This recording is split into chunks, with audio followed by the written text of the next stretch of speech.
প্রিয় দর্শক, সাজ্জাদ কাদিরের প্রীতি নিন, শুভেচ্ছা নিন। এই মুহূর্তে আপনাদের সামনে কথা বলতে এসেছি। এনসিপি কি করতে যাচ্ছে এই প্রসঙ্গটি নিয়ে কথা বলতে চাই। এই মুহূর্তে এনসিপি শহীদ মিনারে একটি সমাবেশ করবে। এনসিপি কি করতে যাচ্ছে শুধু নয়, এনসিপি করতে যাচ্ছে এবং একই সাথে বাংলাদেশ জাতীয়তাবাদী দল বিএনপির ছাত্র সংগঠন ছাত্রদল শাহবাগে সমাবেশ করবে।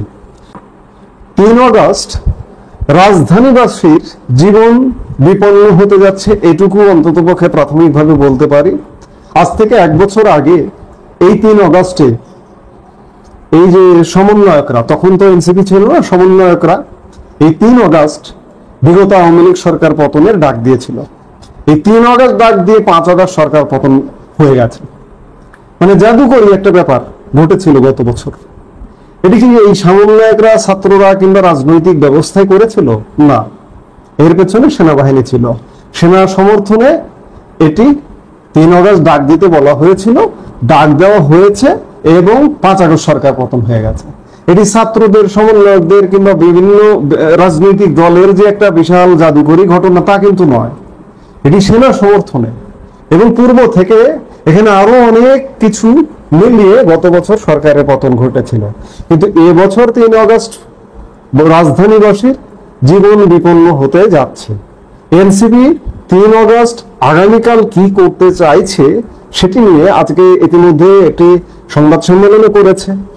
আজকে দিনের এক ভাগে এনসিপির জুলাই সনদ অঙ্গীকার নামা নামে একটি 1 পৃষ্ঠার একটি কাগজও বেরিয়েছে, বিভিন্ন জায়গায় ওয়ালে ওয়ালে, মানুষের ওয়ালে ওয়ালে ঘুরে বেড়াচ্ছে।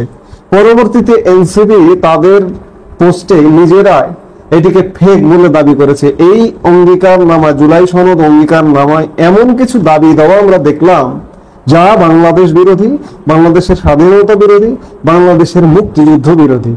তারা বলছে এটিকে ফেক। এটি আসলেই কি ফেক, নাকি এটি তাদের পক্ষ থেকে প্রকাশ করা হয়েছিল?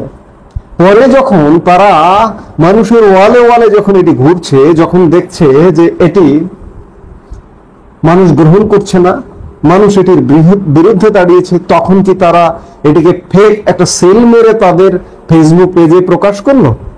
হতে পারে, অনেক কিছু হতে পারে, কারণ বাংলাদেশকে ঘুরিয়ে দেওয়ার আমরা একটা পরিকল্পনা আমরা দেখছি। তো কাজেই আগামীকালকে এনসিপি কি করতে চায় বা কি করতে চেয়েছিল, হয়তো অনেক কিছু করতে চেয়েছিল, চেয়েও সেখান থেকে পিছিয়ে এসেছে। প্রথমত আমি যেটি বললাম যে আগামীকাল রাজধানীবাসীর জীবন বিপন্ন হয়ে যাবে। কোনো প্রয়োজন ছাড়া রাজধানীবাসী অন্ততপক্ষে আগামীকাল ঘরের বাইরে বের হবেন না। যারা অফিসে যাবেন, সকালে যাবেন, সন্ধ্যায় আসবেন যখন, তখনও আগামীকাল আপনার বিপন্ন হতে পারে জীবন। সেই অবস্থাটা মাথায় নিয়ে আপনারা বের হবেন। অভ্যুত্থানের 1 বছর পূর্তিতে আগামীকাল ৩ আগস্ট রাজধানীর শহীদ মিনার থেকে নতুন বাংলাদেশের রূপরেখা ঘোষণা করবে জাতীয় নাগরিক পার্টি। শনিবার এনসিপির বাংলা মোটর কার্যালয়ে এক সংবাদ সম্মেলনে এসব কথা বলেন দলটির আহ্বায়ক নাহিদ ইসলাম। তিনি বলেন, জুলাই পদযাত্রার মাধ্যমে আমরা দেশের নানা প্রান্তে গিয়েছি, মানুষের কথা শুনেছি। সেই অভিজ্ঞতার ভিত্তিতে আগামীর বাংলাদেশের রূপরেখা ঘোষণা করা হবে। তিনি বলেন, আগামীকাল বিকেল 4টায় আনুষ্ঠানিকভাবে এই কর্মসূচি অনুষ্ঠিত হবে। নাহিদ ইসলাম আরো বলেন, গত বছরের ৩ আগস্ট শহীদ মিনার থেকেই আমরা সরকার পতনের দাবি তুলেছিলাম। আমরা বারবার বলেছি, ফ্যাসিবাদ বিরোধী লড়াই এখনো শেষ হয়নি। আমাদের রাষ্ট্রচিন্তার রূপরেখা সম্পূর্ণ করব এই কর্মসূচির মধ্য দিয়ে। জুলাই সনদ প্রসঙ্গে তিনি বলেন, সনদের খসড়া আমরা দিয়েছি, সরকারও তাদের খসড়া তৈরি করেছেন বলে জেনেছি।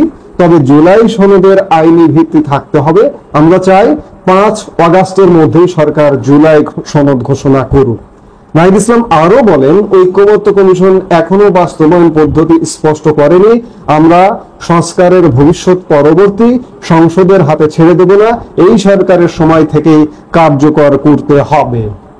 চাকরি ও তরুণদের প্রত্যাশা প্রসঙ্গে তিনি বলেন, জুলাই অভ্যুত্থানের তরুণদের যে আকাঙ্ক্ষা ছিল তা সরকার বাস্তবায়ন করতে ব্যর্থ হয়েছে। আগামীকাল আমরা তরুণদের কর্মসংস্থান ও ভবিষ্যৎ পরিকল্পনা তুলে ধরব। যাই হোক, সংবাদ সম্মেলন করে এনসিপির আহ্বায়ক বলেছেন অনেক কিছু। চাকরি বাকরি থেকে শুরু করে ভবিষ্যৎ কর্ম পরিকল্পনা থেকে শুরু করে জুলাই সনদ থেকে শুরু করে, এক কথায় যদি বলি আগামীকালও কিচ্ছু হবে না। খাঁটি বাংলায় বলি যে কিচ্ছু হবে না। বহুত দেখেছি, কিছু হওয়ার একটা ন্যূনতম আলামত তো লাগে, আলামত থাকতে হয়, সেই আলামতের কিচ্ছু নেই। এনসিপির গ্রহণযোগ্যতা নাই, একদম জিরো হয়ে গেছে। এনসিপি যদি নির্বাচন করে, বাংলাদেশে যদি একটা নির্বাচন করে, একটা free fair and credible election যদি করে, বাংলাদেশের কোথাও একটি আসনও পাবে না। এনসিপির অবস্থানটা এমন। সেই এনসিপি 3 অগাস্ট নতুন বাংলাদেশের রূপরেখা দেবে। সেই এনসিপি বলেছিল যে সরকার যদি না দেয় তারাই 3 অগাস্ট জুলাই সনদ ঘোষণা করবে। এখন আবার বলছে যে সরকার ঐকমত্য কমিশন 5 আগস্টের মধ্যে করবে এবং এটার আইনি ভিত্তি দিতে হবে, ইত্যাদি ইত্যাদি বিভিন্ন কথা। সবকিছু থেমে গেছে, আর কিছু যে হচ্ছে না, জুলাই সনদ হচ্ছে না, নতুন বাংলাদেশের রূপরেখা হচ্ছে না, এরা এখন হালে পানি পাচ্ছে না। 3 অগাস্ট কিচ্ছু হবে না, বারবার বলছি যে কিচ্ছু হবে না। আগামীকাল বাংলাদেশের বিশেষ করে রাজধানী ঢাকার মানুষের জনজীবন বিপর্যস্ত হওয়ার একটি দিন, এটি বড় কথা। আগামী কিচ্ছু হবে না, 3 অগাস্টও কিছু হবে না, 5 অগাস্টও কিচ্ছু হবে না, 8 অগাস্টও কিছুই হবে না, কিচ্ছু হবে না। আমি বারবার বলছি কিচ্ছু হবে না, কিছু হতে হবে। দেশ অচল হয়ে যাচ্ছে। দেশের সব শ্রেণীর মানুষ, সব শ্রেণী পেশার মানুষের ভাবতে হবে যে দেশ অচল হয়ে গেছে, দেশ এক হায়নার কবলে পড়ে গেছে। এই হায়নার কবল থেকে বাঁচাতে হবে। বর্তমানে রাজনৈতিক দলগুলো ইউনূস সরকারের পক্ষে, বারবার প্রত্যেকটা বৈঠকে ইউনূস সরকার যখনই ডাকে সবাই বলে আসে যে আপনার সাথে আছি। এমন একটা ব্যর্থ সরকারের সাথে থাকে কিভাবে? ইউনূস সরকার ডেকে বলে যে আওয়ামী লীগ আসছে, আপনারা যে এই যে লাফালাফি দাফাদাফি করছেন, আওয়ামী লীগ আসছে, আমাদের কাছে খবর আছে, গোয়েন্দা তথ্য আছে, কাজে আপনারা এক থাকেন, মারামারি করেন না। আর সব এক হয়ে যায়, বিএনপির মতো একটা বড় দল এক হয়ে যায়, কাজে কিচ্ছু হবে না। আওয়ামী লীগ কবে ফিরবে না ফিরবে তার কোনো নাম নিশানা নেই, কোনো ঠিক ঠিকানাই নেই।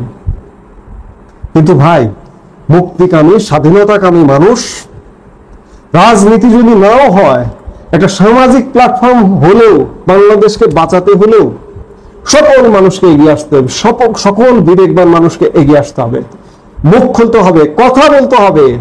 না হলে হায়নারা যেভাবে দখল করে আছে, এমন একটা অচল অবস্থা, এই অচল অবস্থার মধ্যে নির্লজ্জভাবে দখল করে আছে। কবে নির্বাচন দেবে, কবে কি হবে, কোনো কিছু ঠিক নেই।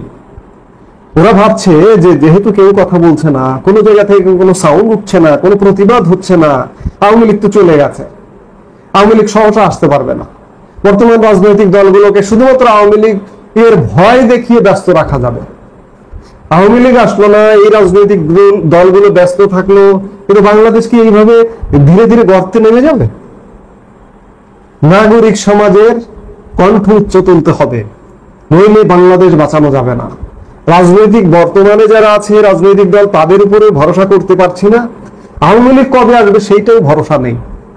সেগুলোর অপেক্ষা করলে আর হবে না। বাংলাদেশকে বাঁচাতে হবে। 1টা বছর হয়ে গেছে, এই 1 বছরে বহু ক্ষতি হয়ে গেছে। আপনি যদি আর 6 মাস সময় দেন, তাহলে কিন্তু বাংলাদেশের আরো ভয়ঙ্কর বড় ধরনের ক্ষতি হয়ে যাবে। কাজেই সবার জাগতে হবে, আগামীকালকে কিছু হবে না, এটাই শেষ কথা। সবার জাগতে হবে, কথা বলতে হবে, প্রয়োজনে রাস্তায় নামতে হবে, মাঠে নামতে হবে। এই যে অচল অবস্থা, এই অচল অবস্থা কাটাতে হবে। আসসালামু আলাইকুম রহমতুল্লাহি ওয়া বারাকাতুহু।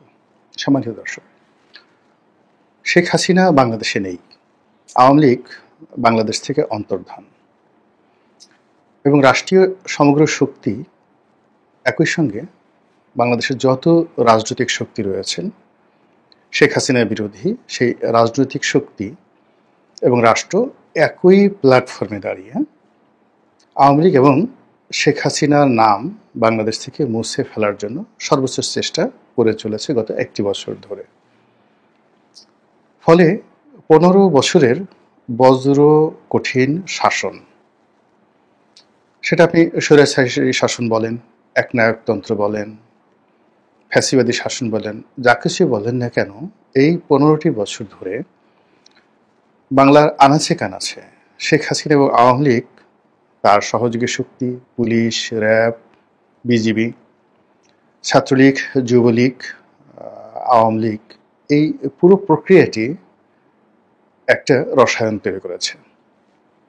সেটা সুশাসন, ন্যায় বিচার, জুলুম, অত্যাচার, অনাচার, অবিচার ইত্যাদি আর অনেক কিছু, চাঁদাবাজি, দখল, খুন, ধর্ষণ, রাহাজানি, গুম, হত্যা আরো নানা রকম দমন পীড়ন যা কিছু রয়েছে। তো সব মিলিয়ে ধরুন খাতার এক পাশে শেখ হাসিনা এবং আওয়ামী লীগ, তার পাশে যে অপরাধগুলোর কথা বললাম গত 15 বছর ধরে যা কিছু হয়েছে, এবং ওই সময়টিতে যারা ভিলেন হিসেবে যে মানুষগুলো ভীষণ রকম অজনপ্রিয় হয়ে পড়েছিলেন, পর্দার সামনে যারা আসতেন এরা ছাত্রলীগ এবং যুবলীগের কিছু পরিচিত মুখ। আর পর্দার সামনে কতগুলো মুখ যেগুলো দেখলে আমাদের মন টন খারাপ হয়ে যেত, মেজাজ গরম হয়ে যেত, গুসা আসতো। সেই নামগুলোর মধ্যে ধরুন সেই যাকে বলা হয় সালমানুর রহমান, তারপর আনিসুল হক আইনমন্ত্রী, এরপর অন্যান্য যারা যারা ছিলেন মোটামুটি যারা শেখ হাসিনার পক্ষে কথা বলতে সামনে এসে এবং আগ বাড়িয়ে নেতৃত্ব দিতেন, তাদেরকে আমাদের খারাপ লাগতো, ভালো লাগতো না। এটাই বাস্তবতা। আর এর বাইরে পর্দার আড়ালে কতগুলো নাম, যেমন শেখ রেহানা, জয়, ববি, পুতুল, তারপরে শেষে পুতুলের স্বামী, পুতুলের যে শ্বশুর ইত্যাদি আরো অনেকগুলো নাম, যে নামগুলো অনেকটা মারুফতি নাম। আমরা তাদের সম্পর্কে একেবারে ঢালাওভাবে সবাই অভিযোগ করতাম, কিন্তু তারা আসলে কি অন্যায় করেছেন তার to the point, pin point যে বিষয়বস্তুগুলো, এগুলো আমরা জানতাম না, কিন্তু আমরা আন্দাজ করতাম ইয়া করেছে, ওয়া করেছে, হ্যাং করেছে, ত্যাং করেছে, দেশটাকে লুটপাট করে শেষ করে দিয়েছে। এরকমভাবে আমাদের মনের মধ্যে এরকম একটা মারুফতি কতগুলো নাম উথাল পাথাল করত। যাই হোক, ফলে কি হলো, আমাদের নিঃশ্বাস প্রশ্বাসে আওয়ামী বিরোধী, শেখ হাসিনা বিরোধী একটা বিষ যে বাষ্প এটা ছিল, এই বিষ বাষ্পে সারাটা দেশ উত্তাল হয়ে পড়েছিল। এবং সেই ঘূর্ণিঝড়ে একটা অভ্যুত্থান হয়, অপূর্ব অভ্যুত্থান, যেটি বাংলাদেশে ইতিপূর্বে কখনো হয়নি। কেউ বলছেন এটাকে সামরিক অভ্যুত্থান, কেউ বলছেন গণ অভ্যুত্থান, কেউ বলছেন বিপ্লব। কিন্তু বিষয় হলো যে আপনি যদি সামগ্রিকভাবে ধরেন এটা সব কিছুই হয়েছে। এখানে সেনাবাহিনী যখন বলল যে আমরা গুলি করব না, সরকারের কোনো অর্ডার আমরা মান্য করব না যেটা জনগণের বিরুদ্ধে যায় বা আন্দোলনরত ছাত্রদের বিরুদ্ধে যায়, এরকম বাংলাদেশে কখনো ঘটেনি, কোনো অবস্থাতেই ঘটেনি। জেনারেল নুরুদ্দিন খান একবার তিনি হিরো হয়ে গিয়েছিলেন, মূলত এরশাদ সাহেব তাকে ক্ষমতা হস্তান্তর করার জন্য বা তার নিকট ক্ষমতা হস্তান্তর করতে তিনি প্রস্তাব দিয়েছিলেন এবং তিনি সেটা গ্রহণ করেননি। কিন্তু এরশাদ ঠিক ওই সামরিক বাহিনী, পুলিশ বাহিনীকে ব্যবহার করে আমাদের জুলাই আগস্ট বিপ্লবে 2024 সনে যে নির্মমতা এবং নৃশংসতা হয়েছে ওই পর্যায়ে যায়নি। তো এনিওয়ে, তো সেই যে জুলাই আগস্ট বিপ্লব হলো, সেই বিপ্লবের আগে জনগণের বিপ্লব, ছাত্রদের বিপ্লব, রাজনৈতিক দলগুলো সবাই কিন্তু মাঠে নেমে গিয়েছিল এবং শেখ হাসিনার পক্ষে একটি রাজনৈতিক দল ছিল না রাজপথে। এমনকি শেষমেশ সেই যে জাতীয় পার্টি, তারাও একেবারে শেষের দিকে এসে সরকারের বিরুদ্ধে ভুল পাল্টে ফেলেছিল। আর সামরিক বাহিনীর কথা তো বললামই, পুলিশ বাহিনীও একটা সময় তারা একেবারে রণভঙ্গ দিয়েছিল।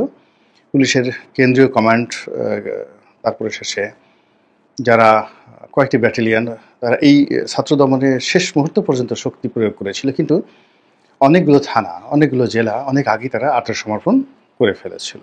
আর বিজিবি সবার আগে বিজিবি আত্মসমর্পণ করেছিল, এটা আপনাদের মনে আছে। যাই হোক, এরকম অনেক ঘটনাবহুল যে জুলাই আগস্ট 2024, সেটার পরে একটি বছর চলে গেছে।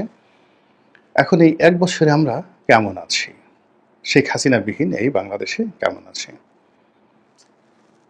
এটা যদি আপনি সত্যিকার অর্থে মূল্যায়ন করতে বলেন, নিরপেক্ষভাবে মূল্যায়ন করতে পারেন, তাহলে আমাদের প্রথম প্রাপ্তি সেটা হলো আমাদের শেখ হাসিনা নেই বাংলাদেশে, যাকে আমরা বাংলাদেশ থেকে তাড়াতে চেয়েছিলাম। তিনি চলে গেছেন, বা তাকে তাড়িয়ে দেওয়া হয়েছে, বা তিনি পালিয়ে গেছেন, হোয়াট এভার মেবি। দ্বিতীয় প্রাপ্তি হলো আওয়ামী লীগ নেই।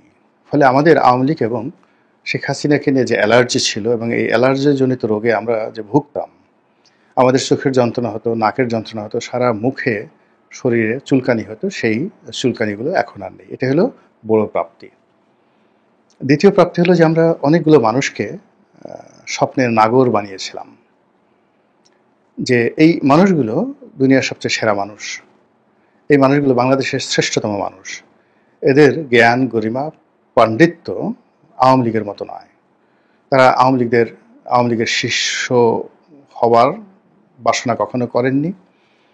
তারা বিশ্ব মানব হওয়ার, বিশ্ব শিক্ষক হওয়ার চেষ্টা করেছেন। এরকম অন্তত যারা এই সরকারে আছেন তাদের সবার সম্পর্কে আমাদের একটা ভালো ধারণা ছিল, এবং আমরা সেই মানুষগুলোকে আমরা রাষ্ট্র ক্ষমতায় বসিয়েছি, তারা বসেছেন, আমরা তাদেরকে ক্ষমতা দিয়েছি, অথবা তারা আমাদের প্রতি ক্ষমতা প্রয়োগ করেছেন। It does not matter. Matter হলো আপনার প্রিয়তম শিশু সন্তান, সে যখন আপনার মলমূত্র ত্যাগ করে, ওটা আপনার কাছে খারাপ লাগে না।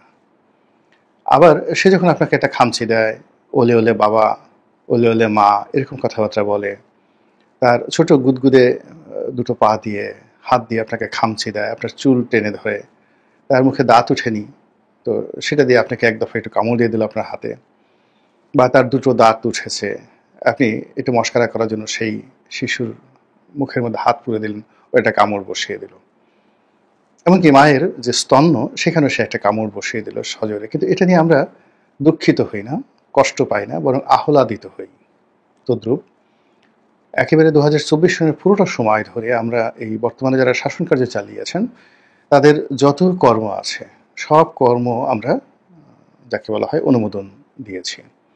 সব কর্ম আমাদেরকে আনন্দ দিয়েছে, এবং সব কর্ম আমাদেরকে নানাভাবে অনুপ্রাণিত করেছে, আমাদের ধৈর্য ক্ষমতা বাড়িয়ে দিয়েছে, সহ্য ক্ষমতা বাড়িয়ে দিয়েছে। এবং আমরা সবসময় বলেছি, নিজেরা বলেছি, দেখি তারা কি করে, এবং নতুন তারা এসছে, তাদের ভুলভ্রান্তি হবে। সাবেক ফ্যাসিবাদী সরকার যে সকল ভুলভ্রান্তি করে গেছেন, যে সকল ক্ষত তৈরি করে গেছেন, সেগুলো পূর্ণ করতে তো একটা সময় তাদেরকে দিতে হবে। এবং এভাবে আমাদের 2024 সন চলে গেল, 25 সন এলো, এবং এই 25 সনের প্রথম 4টি মাস আমাদের দ্বিতীয় স্তর গেল। আমরা একটু একটু করে আত্মস্থ হওয়ার চেষ্টা করলাম, আমাদের নিঃশ্বাস লম্বা হতে শুরু করলো, আমাদের দীর্ঘশ্বাস বের হতে শুরু করলো, আমাদের স্মৃতির জানালা খুলতে আরম্ভ করলো 2025 সনের জানুয়ারি থেকে এপ্রিল পর্যন্ত। তো আমরা সেই স্মৃতির জানালা খুলে আমরা দেখলাম যে 15 বছরে লুটপাট, 15 বছরের চাঁদাবাজি, 15 বছরের ব্যাংক লুট, 15 বছরের শেয়ার মার্কেট লুট, অর্থনৈতিক বিপর্যয়, গায়েবী মামলা, হামলা, এসব কিছু আমরা স্মরণ করতে শুরু করলাম। এবং সেগুলো শুরু করার পর আমরা এই স্মৃতির জানালার একটি অংশ খোলা রেখে আমাদের যে বর্তমান অবস্থা চলছে, সেই অবস্থা অনুধাবন করার জন্য আমাদের যে পঞ্চ ইন্দ্রিয়গুলো রয়েছে, সেই পঞ্চ ইন্দ্রিয় যেটি আমরা 2024 সালে একেবারে আবেগের বশবর্তী হয়ে বন্ধ রেখেছিলাম, সেই 5টি ইন্দ্রিয় দ্বারা আমরা অনুভব করার চেষ্টা করলাম মব সন্ত্রাস কি, মব জাস্টিস কি, তারপর ভুয়া মামলা কি, হত্যা মামলা কি, এরপরে চাঁদাবাজি কে কি এবং কত প্রকার, কিভাবে হয়, কখন হয় এবং কি পরিমাণে হয়, অন্যায়, অবিচার, খুন, ধর্ষণ, রাহাজানি, সামাজিক অস্থিরতা, আইন শৃঙ্খলা অবনতি, এই পুরো বিষয়গুলো নিয়ে 4টি মাস আমাদের যে অ্যান্টেনাগুলো রয়েছে, অনুভূতিগুলো রয়েছে, সেগুলো আমরা শুধু জাগরিত করলাম, আর স্মৃতির জানালার ওইগুলোর সঙ্গে আমরা মেলানোর চেষ্টা করলাম।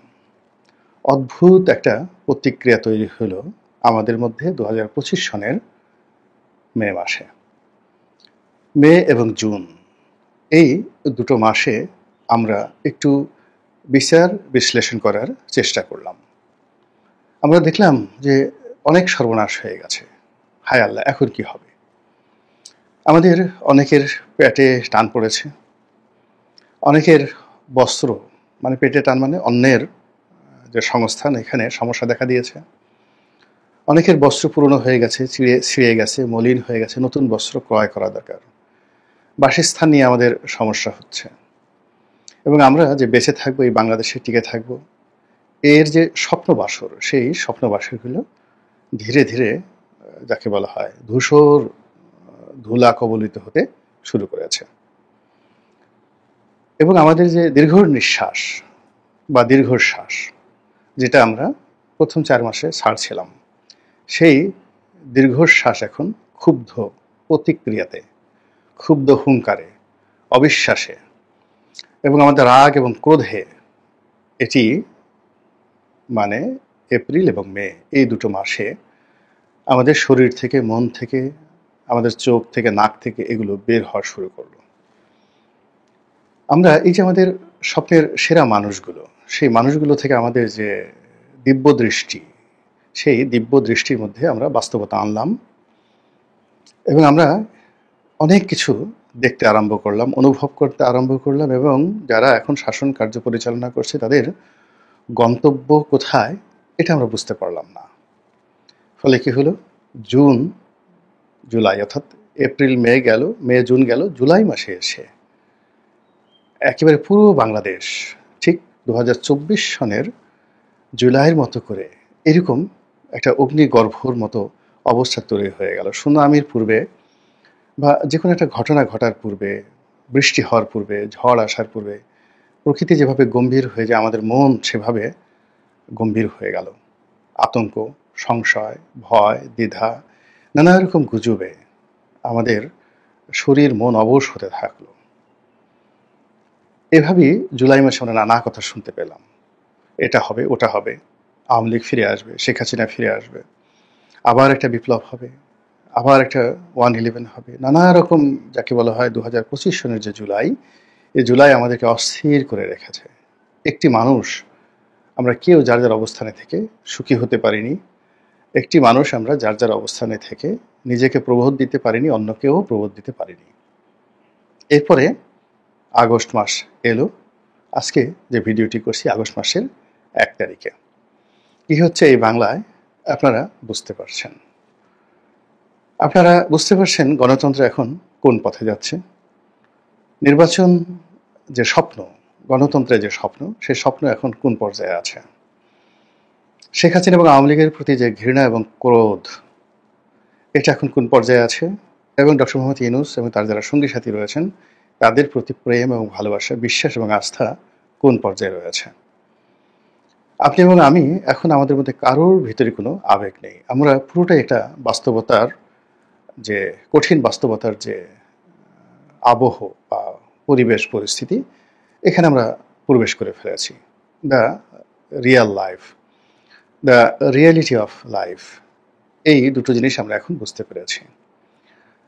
ফলে আপনি সহজেই এই যেটা শিরোনামে বলতে পারেন, মাননীয় স্পিকার, মানে আমরা সংসদে যখন এমপি ছিলাম, আমরা যে কোনো কথা স্পিকারকে সম্বোধন করে বললাম। এখানে যদি আপনি স্পিকার মানে হাউজের যিনি প্রধান ব্যক্তি, পরিবারের যিনি প্রধান ব্যক্তি, তিনি কথা বলবেন, তাকে স্পিকার হিসেবে আমরা ধরে নিই। এখন এই সমাজ, এই রাষ্ট্রতে একজন স্পিকার আছে।